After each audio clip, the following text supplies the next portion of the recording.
علی رسولہ الکریم اما بعد اعوذ باللہ من الشیطان الرجیم بسم اللہ الرحمن الرحیم عن عائشہ قالت کان رسول اللہ صلی اللہ علیہ وسلم یقول اللہم انی اعوذ بک من شر ما عملت ومن شر ما لم اعمل رواہ مسلم۔ حضرت امام مسلم نے ام المؤمنین امی عائشہ صدیقہ طیبہ طاہرہ سچے باپ کی سچی بیٹی رضی اللہ تعالی عنہا سے روایت نقل کی ہے۔ وہ فرماتی ہیں کہ نبی اکرم صلی اللہ علیہ وسلم کی ذات گرامی یہ دعا فرمایا کرتے تھے، الہی میں تیری پناہ لیتا ہوں کیے گئے برائی سے اور نہ کی گئی برائی سے۔ اس حدیث پاک کی شرح سے پہلے میں آپ کو ایک بات واضح کر دوں، ایسی جتنی بھی دعائیں ہیں جس میں گناہ کے معافی کا ذکر ہے، قصور معاف کرنے کا ذکر ہے، غلطیاں معاف کرنے کا ذکر ہے، یہ امت کی تعلیم کے لیے ہے۔ نبی گناہ گار نہیں ہوتا، نبی اللہ کی حدود کو پامال کرنے والا نہیں ہوتا، اور پھر جب میرے نبی کی بات آئے تو پھر میرے نبی جیسا کوئی نہیں۔ یہ حضور نے اپنی امت کی تعلیم کے لیے ارشاد فرمایا کہ تم لوگوں نے ایسے دعا کرنی ہے، یا اللہ جو میں نے گناہ کیے ہیں ان کی نحوست سے بھی بچا، یا اللہ جو میں نے نہیں کیے، کسی اور کی گناہ کسی اور کا ہے لیکن نحوست مجھے پہنچ رہی ہے، یا اللہ مجھے اس سے بھی محفوظ فرما۔ اب اس حدیث پاک کی شرح سماعت فرمائیں، یعنی حضور نے فرمایا جو میں پہلے کر چکا ہوں امت کی طرف سے، یہ بات ذہن میں رکھیے گا، جو گناہ ہم کر چکے ہیں یا اللہ ان کے شر سے بھی بچا دے، کیونکہ ہر گناہ کی ایک نحوست ہوتی ہے، ہر گناہ کی ایک نحوست ہوتی ہے جو اس وقت تک اس بندے کے ساتھ چپکی رہتی ہے جب تک وہ توبہ نہ کر لے۔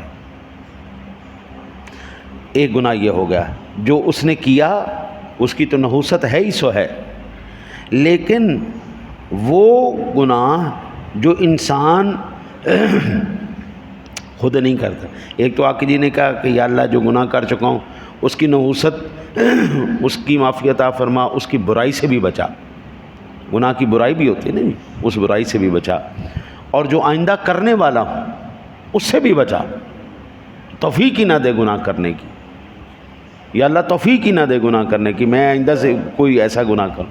اچھا جی، پھر جو گناہ بندہ خود تو نہیں کرتا لیکن کسی کے گناہ کی نحوست ہم پر پڑ جاتی، اب یہاں سے لے کے پہلے آدمی سے لے کے وہ آخری آدمی تک جتنے بھی آپ نمازی ہیں، آپ کی برکت، آپ کی نماز کی برکت تو آپ کو پہنچ رہی ہے، لیکن آپ کے گھر میں جو آپ کی بیوی ہے وہ نماز نہیں پڑھ رہی، جو آپ کی بیٹی ہے، بہن ہے، وہ نماز نہیں پڑھ رہی، جو آپ کا بیٹا ہے جی، اور جو بھائی ہے یہ نماز نہیں پڑھ رہا، اس کی نحوست بھی آپ کو پہنچ رہی ہے۔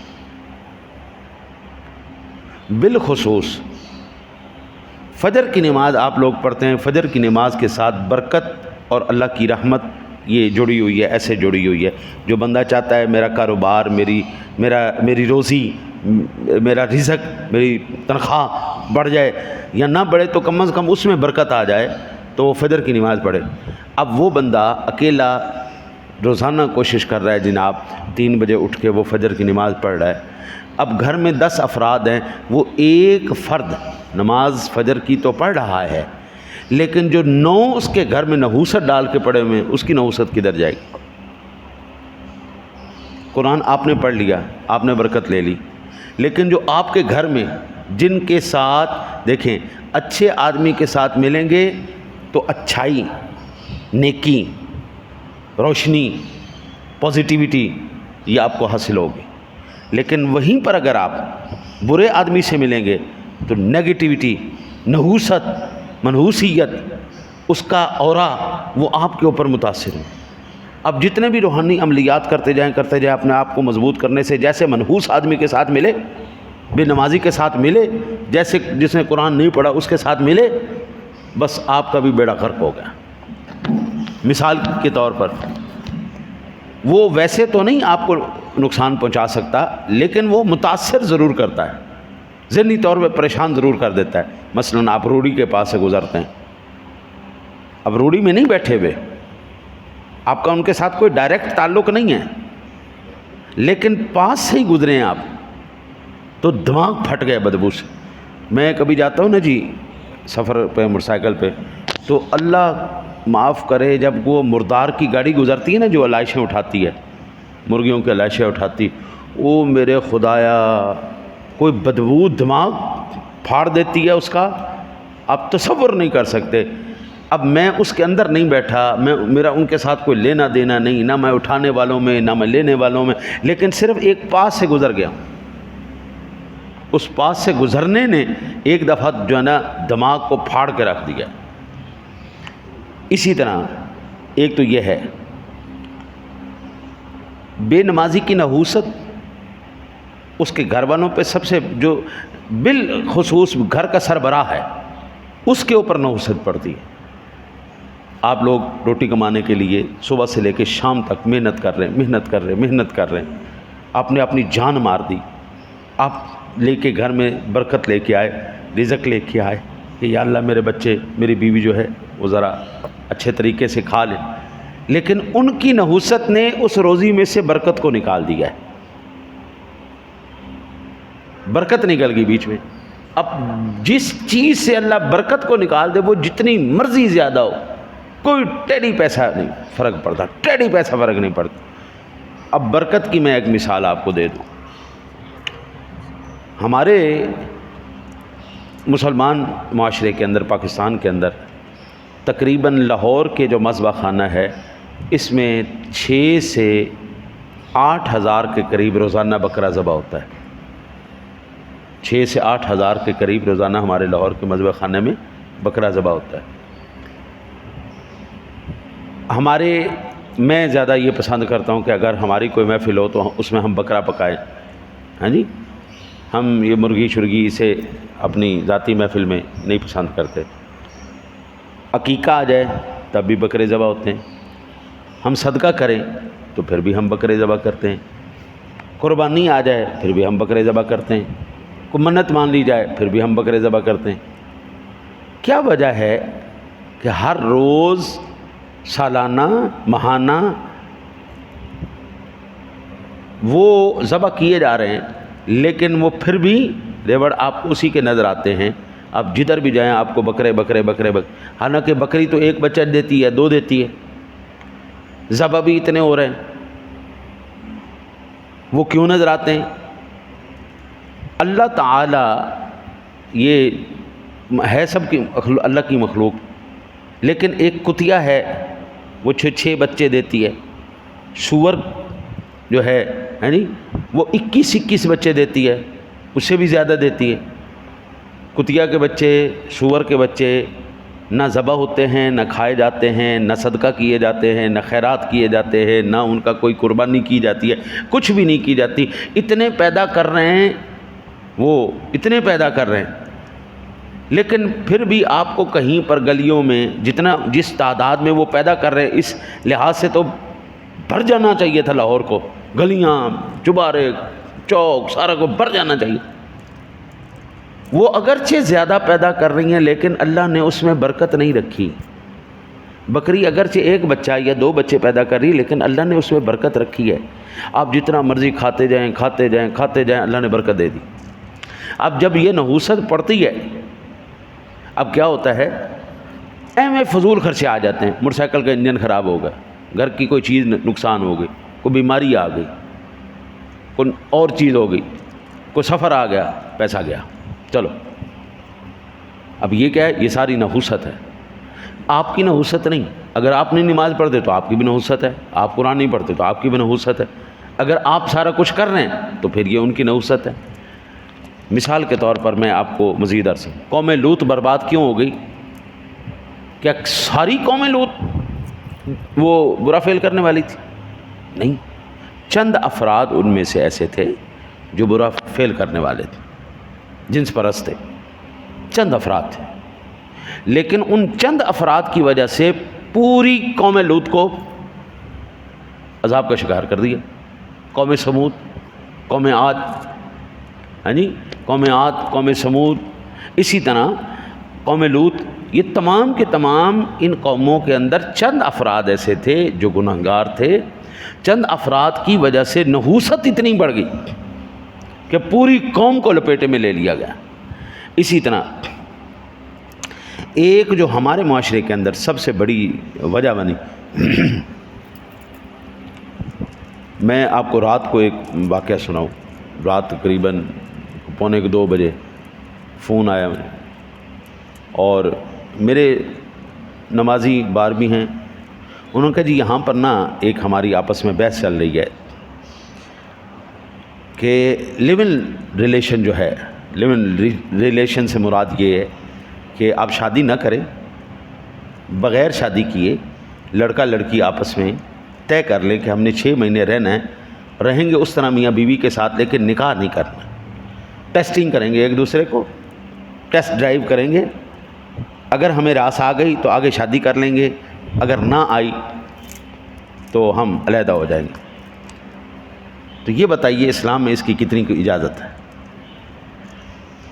میں تو پہلے سوال سن کے حیران ہو گیا کہ یہ بندہ کیا سوال، یہ کیا کہہ رہا ہے؟ بھئی جس معاشرے کے اندر آپ رہتے ہیں اس میں اگرچہ یہ انہوں نے قانونی اس کو ایک دے دی ہے شکل کہ لڑکا لڑکی کے ساتھ، لڑکے کے ساتھ شادی کر سکتا ہے، لڑکی لڑکی کے ساتھ شادی کر سکتی ہے، بغیر شادی دے ٹیسٹ ڈرائیو کیتی جاؤ، ہاں جی، اور جے کو سمجھ آ جائے تو کر لو نکاح، نہ آئے تو جان دو، حرامی بچے جمی جاؤ جمی جاؤ جمی جاؤ۔ لیکن اسلام کے اندر ایسی کوئی کسی قسم کی اجازت ہے؟ اسلام مکمل حیا کا دین ہے، اسلام مکمل شرم کا دین ہے۔ یہ تو لیونگ ریلیشن کی بات کر رہے تھے نا، اکٹھا رہنے کی بات کر رہے تھے۔ اسلام نے جن کی آپس میں نسبت قائم ہونی ہے، میاں بیوی مستقبل میں بننے والے ہیں، اس بات کی اجازت نہیں دی کہ تم جو ہے وہ آپس میں جاؤ شاپنگ مال جاؤ، فلانی جگہ تو جاؤ، فلانی جگہ تو جاؤ، نہ نہ نہ، یہ اس بات کی باتیں کرتے ہیں۔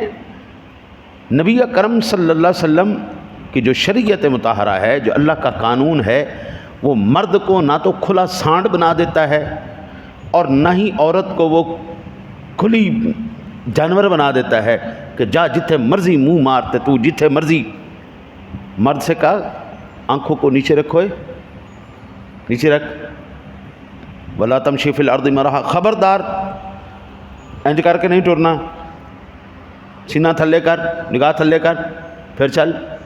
عورت سے کہا خبردار عزت کی حفاظت کر، یہی تیرے پاس ایک عزت ہے، یہی وقار ہے تیرے پاس، تو وہ ان کو دینا چاہتی ہے۔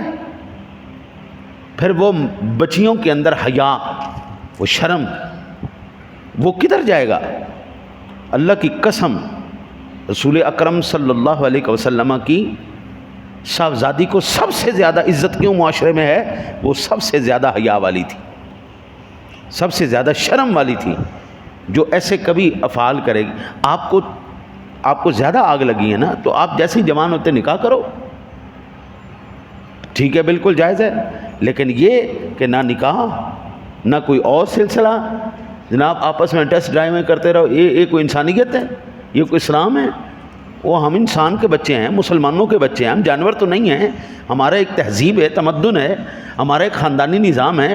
جن لوگوں نے ایسا کیا ذرا ان کو بتاؤ تو ان کے خاندانی نظام کتنے؟ کوئی انگریز ایسا دسو جن دی نانی بھی ہوئے، دادی بھی ہوئے، پردادی بھی ہوئے، ہاں جی، ساریاں ہون، سارے مامی چاچی پھوپھی تائی خالہ، یہ سارے ہوں، ذرا بتاؤ کہڑا انگریز؟ وہ یا 18 سال دے ہوندے نے کڑیاں نو کہ مار دیں چل نہیں ناسیا کرو، یہ میرے گھر رہنا ہی تے کرایہ دے کے رہنی۔ اللہ کی قسم ہمارے معاشرہ ایسا ہے، ہمارا خاندانی نظام ایسا ہے کہ ایک باپ ایک بچی کو جب پیدا کرتا ہے پہلے اس کی تربیت پر، تعلیم پر خرچ کرتا ہے، پھر اس کی شادی پر خرچ کرتا ہے، پھر شادی کے بعد اس کے بچوں پر خرچ کرتا ہے، اور اگر اس کے بعد اس کا جوائی ہاں جی وہ کھٹو نکل آئے تو پھر اس جوائی کے اوپر خرچ کرتا ہے، پھر اگر وہ نہ کچھ کما کے دے تو پھر اس باپ کو فکر ہوتی ہے میں اپنی بیٹی کو گھر بنا کے دوں۔ ہمارے ہاں تو مرتے دم تک اپنی بیٹیوں کی عزت اور آبرو کی حفاظت کی جاتی ہے، وہاں پر تو جیسے جوان ہوتی ہے اگلے انہوں کہتے ہیں چلے نکل جا چل۔ ہم اس معاشرے کے ساتھ بات کرنا چاہتے ہیں؟ بھئی ایسا کوئی اسلام کے اندر قانون نہیں ہے کہ ٹیسٹ ڈرائیو کرو، نہیں، ایک نظر دیکھنے کا حکم ہے، ایک نظر دیکھو سمجھ میں آتی ہے، ورنہ اپنی خواتین کو بھیجو، وہ خواتین دیکھیں، گھر والے آپس میں ملیں، وہ فیصلہ کریں۔ ہمارا بچہ شرم و حیا کا پیکر ہے، ہمارے معاشرے کے اندر بے حیائی نہیں ہے۔ پھر آپ دیکھ لیں جس دن سے ہم نے اسلام کے قوانین کو چھوڑا ہے، کدھر ہیں سڑیاں عزتاں؟ کدھر گئی ہیں عزتاں؟ کدھر گئی ہیں برکتاں؟ میں نا ابھی مجھے یاد ہے، بہت چھوٹا تھا میں، بالکل 4-5 سال کے، ہم صرف ہوش ہے مجھے۔ ہماری گلی میں ایک بابا جی ہوتے تھے، وہ جب بھی نماز پڑھنے کے لیے جاتے تھے نا، ہاتھ میں سوٹی لے کے چلتے تھے، تو وہ کسی بھی بچی کو ننگے سر دیکھتے تھے نا تو ڈنڈا کھڑکا کے، چلنی کا کی سر تے دوپٹہ کر، چلنی کا کی دوپٹہ کر، دروازہ ایویں کھلا ہے تو ڈنڈا مار کے، بوا کیوں کھلا ہے تہاڈا؟ بوا بند کر کے رکھو، زمانہ ٹھیک نہیں ہے۔ یہ 45 سال پہلے کی بات کر رہا ہوں، جس وقت اچھے لوگ تھے، بچے آپس میں کھیلتے تھے، کوئی ذہن کے اندر گندگی، کوئی غلاظت کوئی نہیں تھی، گلی کے اندر بچے کھیلتے تھے۔ اوئے اج دے بچے اللہ معاف کرے اس ذات دی گاڑ دیندے نے، اسی بھی ساری زندگی نہیں سنی ہوندی۔ میں کنے بچیاں تو ہاتھ جوڑ کے تو اپنی کلاس تو دوڑاتا ہوں، اللہ دا واسطہ جاؤ جاؤ جاؤ جاؤ جاؤ نس جاؤ، تو میں نہیں تمہیں پڑھا سکتا۔ این ٹڈے ٹڈے بچے اس ذات دی گال دین گے جنہاں ساری زندگی اسا نہیں سنی۔ اب یہ فرق کیوں آیا؟ شرم و حیا کی کمی۔ فعل ایک کا ہے لیکن بھگت سارا معاشرہ رہا ہے، بھگت پوری قوم رہی ہے۔ گندگی ایک کرتا ہے، اس کا خمیازہ سب کو بھگتنا پڑتا ہے۔ آخری بات سماعت فرمائیں کہ بے حیائی جس معاشرے کے اندر پھیل جائے، اس معاشرے کو تباہ کرنے کی ضرورت ہی نہیں ہے، وہ خود اپنی بے حیائی کے اندر ہی مر جائے گا۔ پاکستان کی اگر بقا چاہیے تو نوجوانوں کی نگاہوں میں، خواتین کی سوچوں میں شرم و حیا لانی پڑے گی، ہمارا معاشرہ ترقی کرے گا، ورنہ ساڈا ہو گیا جی بیڑا غرق۔ یہ نہ سمجھنا کہ تم نے نماز پڑھ لی اور تم نے نیکی کر لی تو یہ بس ٹھیک ہے، یہ بڑی ہوگی، نہیں۔ جو تمہارے گھر والوں کے 10 افراد کی نحوست جو تمہارے پر پڑ رہی ہے وہ کدھر جائے گی؟ اس لیے رسول اکرم صلی اللہ علیہ وسلم نے پناہ مانگی کہ اللہ جو میں نے گناہ کیا ہے اس کی جو نحوست ہے اس سے تو میں پناہ مانگتا ہی مانگتا ہوں، لیکن جو میں نے نہیں کیا پھر نحوست پڑے یا اللہ اس سے بھی پناہ مانگتا ہوں۔ اللہ سے دعا اللہ آپ کو مجھے عمل کی توفیق عطا